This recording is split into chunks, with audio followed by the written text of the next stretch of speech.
You work, you pay taxes, you follow the rules, you go to your job, do what you're told, come home tired, watch some television, and repeat the cycle. You vote every few years for candidates who promise change but somehow never deliver anything that fundamentally improves your situation. You feel powerless, isolated, like your voice doesn't matter in decisions that affect your life every day. And that's exactly how they want you to feel. Because here's what they don't want you to realize. You are not powerless. None of us are. The system only works because we make it work. Every factory runs because workers show up. Every office functions because employees perform their tasks. Every delivery gets made because drivers drive. Every building gets built because construction workers build.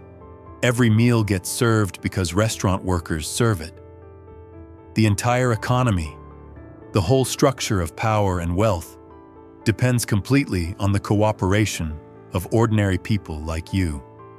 And the moment that cooperation becomes conscious, organized, and directed toward your own interests instead of theirs, that's the moment everything changes. Karl Marx understood this better than perhaps any thinker in history.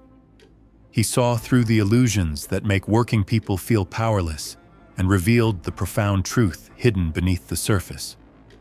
The working class, when organized, doesn't just have power.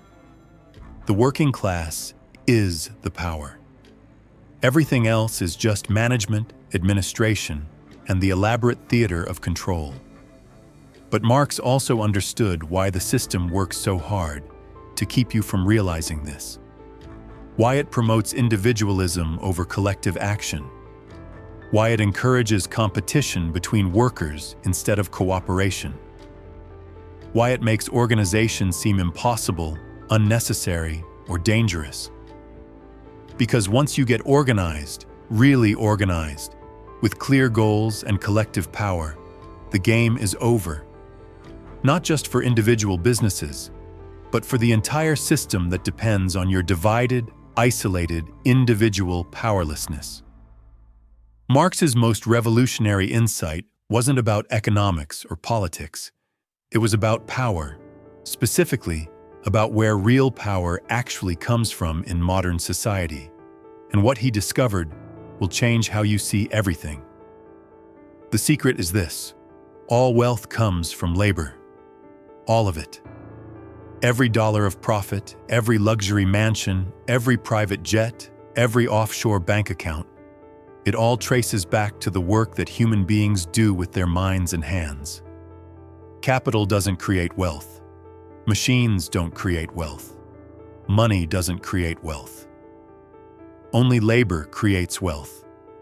But if workers create all wealth, why do workers get so little of it? If your labor is what makes everything possible, why do you struggle to pay rent while your boss buys a third vacation home? Marx found the answer in what he called surplus value, the difference between what workers produce and what they get paid. This isn't complicated math. If you work for 8 hours and create $200 worth of value, but only get paid $80, where does the other $120 go? It goes to your boss, to the shareholders, to the owners, to people who didn't do the work, but own the workplace. Now imagine what happens when you and your coworkers start talking about this. When you realize that collectively, you create all the value, but individually, you receive only a fraction.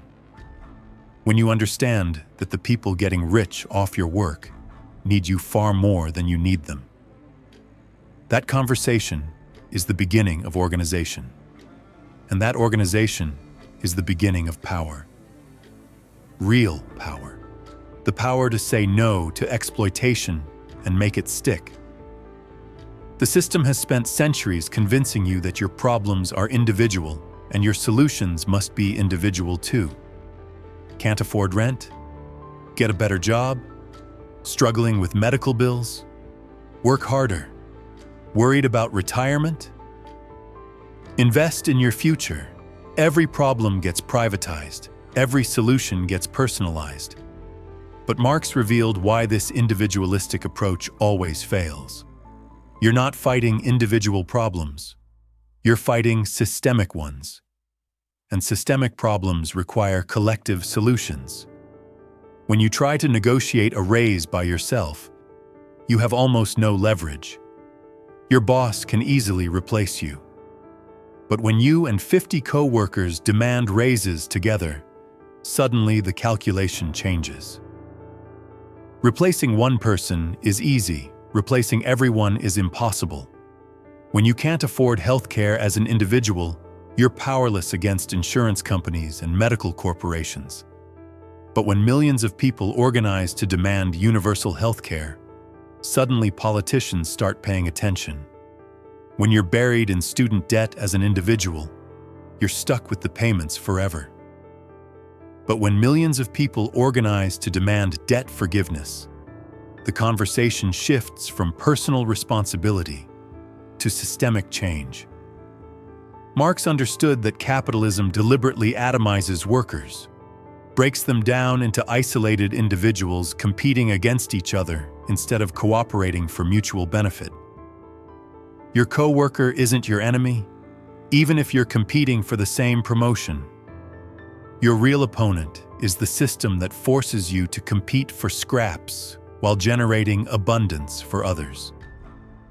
The moment you start seeing other workers as potential allies instead of competitors, you've taken the first step toward the kind of organization that actually threatens power.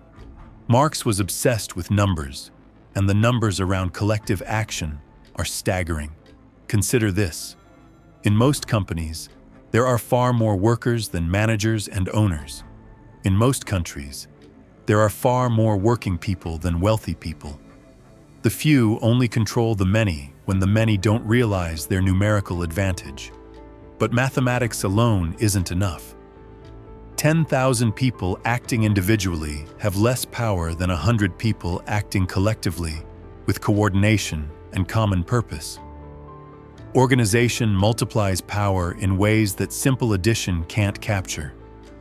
When workers organize into unions, they don't just add their individual bargaining power together. They create qualitatively different kinds of power. The power to shut down production, the power to disrupt profit flows, the power to make demands that must be taken seriously because the economic consequences of ignoring them are too severe. Marx called this class consciousness, the moment when workers stop seeing themselves as isolated individuals and start understanding themselves as part of a collective force with shared interests and enormous potential power. This is why the system works so hard to prevent class consciousness from developing. Why schools don't teach labor history. Why the media focuses on individual success stories instead of collective achievements. Why politicians talk about middle class and working families instead of working class.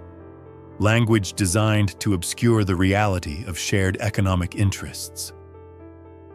But here's the beautiful thing about mathematical reality. It doesn't depend on propaganda.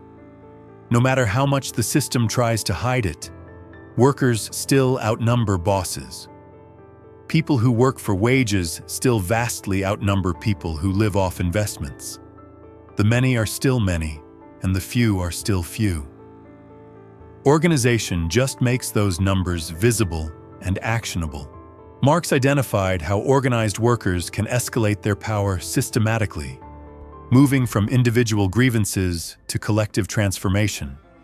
This isn't just about labor unions, though unions are important. It's about understanding the different levels at which collective power can operate. At the workplace level, organization means coordinating with your co-workers to address shared problems, unsafe conditions, unfair schedules, inadequate pay. Even informal coordination can be powerful. When everyone refuses overtime on the same day, when everyone takes their lunch break at the same time, when everyone asks for raises in the same week, these small acts of coordination demonstrate collective power and builds solidarity. At the industry level, organization means connecting with workers doing similar jobs in different companies. When teachers across a state coordinate actions, when fast food workers across a city organize together, when healthcare workers across a region demand changes, the impact multiplies because the economic disruption becomes impossible to ignore. At the political level, organization means using collective economic power to demand systemic changes. Laws that protect workers, policies that redistribute wealth, programs that serve human needs instead of corporate profits. When organized workers flex their political muscle, politicians suddenly remember that workers vote and that organized workers vote in blocks. But Marx's ultimate vision went beyond all of these levels to something more fundamental. Workers collectively taking control of the workplaces and industries they already run. Not just demanding better treatment from bosses, but eliminating the need for bosses entirely. This might sound impossible, but Marx pointed out that workers already do all the actual work. Managers don't manufacture products, workers do. Executives don't provide services, workers do. Shareholders don't run operations, workers do. The expertise, the knowledge, the skills needed to run the economy already exist in the workforce. Organization is what makes that collective competence visible and actionable. The system's reaction to worker organization tells you everything you need to know about how powerful it really is. Think about how much money and effort gets spent on preventing workers from organizing. Companies hire expensive law firms to fight unionization efforts. They bring in consultants who specialize in union busting. They hold mandatory meetings to convince workers that organization is against their interests. They threaten plant closures, job losses, economic disaster if workers get organized. Politicians pass laws making organization more difficult. They create legal barriers to collective action. They criminalize certain forms of worker solidarity. They use police and courts to break up strikes and demonstrations. The media portrays organized workers as greedy, unreasonable, or outdated. They focus on disruptions caused by strikes, while ignoring the conditions that made strikes necessary. They interview executives and economists, while giving minimal coverage to worker perspectives. Why all this effort and expense to stop something that's supposedly ineffective? Why such fear of something that's allegedly powerless? Because they know what Marx knew. Organized workers aren't just demanding a bigger share of the pie. They're demonstrating that they could bake the whole pie themselves if they chose to. They're revealing that the current distribution of power is artificial, temporary, and changeable. Every successful organizing campaign proves that workers can coordinate complex actions. Every strike demonstrates that production depends on worker cooperation. Every victory shows that collective action can force concessions from even the most powerful corporations. And each small success builds capacity for larger ones. Workers who successfully organize for better conditions learn that they can organize for worker ownership. Communities that win fights against plant closures learn they can demand community ownership. People who discover their collective power in small struggles start imagining how that power could reshape society entirely. Marx understood something that modern technology has made even more relevant. Organization has network effects. Each new person who gets organized doesn't just add their individual power to the collective. They multiply the power of everyone else who's already organized. When you organize your workplace, you don't just improve conditions for yourself and your coworkers. You create a node of organized power that can connect with other organized workplaces. Those connections create regional networks. Regional networks create national movements. National movements create international solidarity. This is why organizing often seems to accelerate suddenly. For years, workers in different places struggle individually or in small groups with limited success. Then connections start forming. Tactics get shared. Successes in one place inspire action in others. What seemed impossible becomes inevitable as isolated struggles connect into coordinated campaigns. The digital age has accelerated these network effects. Workers across the globe can now coordinate actions, share strategies, and build solidarity faster than ever before.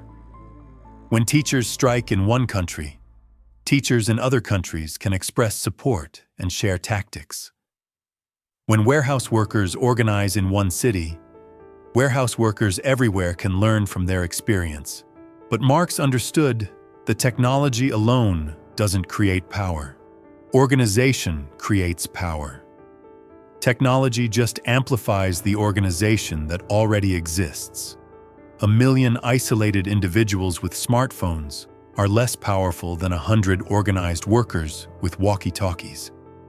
The key is turning digital connections into real-world organization, using online platforms to facilitate face-to-face meetings, using social media to coordinate offline actions, using technology to strengthen rather than replace the human relationships that make collective action possible.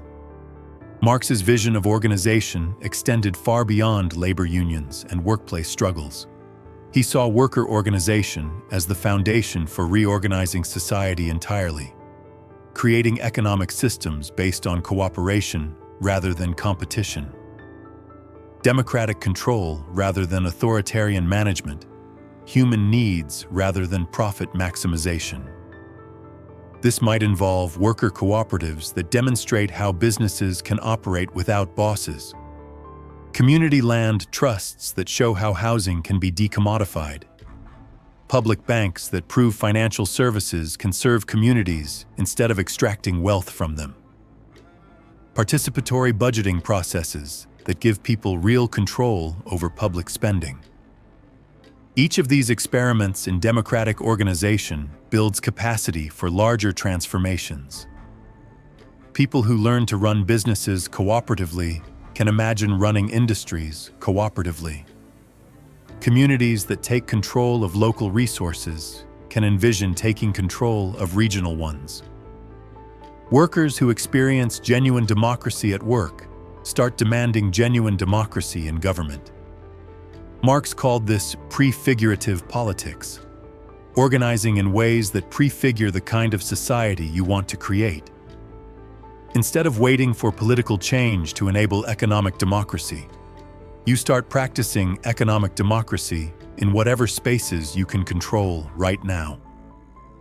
This creates what Marx called revolutionary situations, moments when the old ways of organizing society break down and new possibilities become visible and actionable, not through violent overthrow, but through the patient construction of alternative institutions that eventually make the old institutions irrelevant. The choice before us. Marx leaves us with a choice that's as relevant today as it was 150 years ago. We can continue accepting our individual powerlessness as natural and inevitable, or we can discover our collective power and use it to transform society.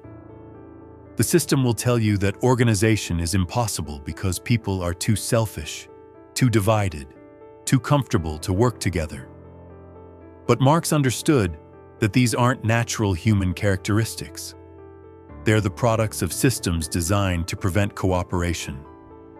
Change the incentives, create different structures, and people's capacity for solidarity and mutual aid emerges naturally.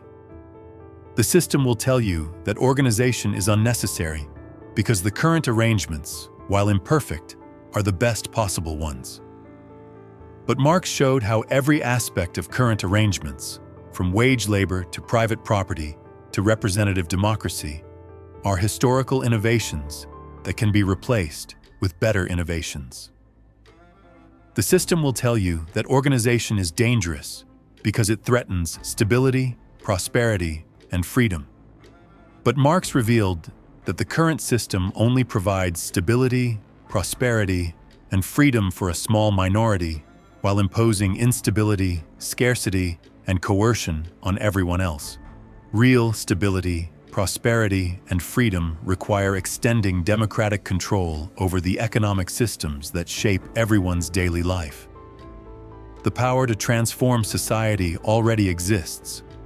It exists in your workplace, in your community, in your relationships with other people who share your interests and concerns. The only question is whether you'll help organize that power or continue letting others organize it for their benefit instead of yours. Marx's analysis points toward a simple but profound truth. The system doesn't fear your vote, your consumer choices, or your individual protests. The system fears your organization, because organization is where individual powerlessness transforms into collective power. Organization is where isolated complaints become coordinated demands. Organization is where the many discover that they outnumber the few. That discovery changes everything. The question is whether you'll be part of making it happen. The system needs your cooperation to function. But it doesn't need your conscious, organized cooperation directed toward your own interests. That's the difference between being part of the machine and being part of the force that can transform the machine entirely. Your choice, your power, your future. But only if you organize to claim it.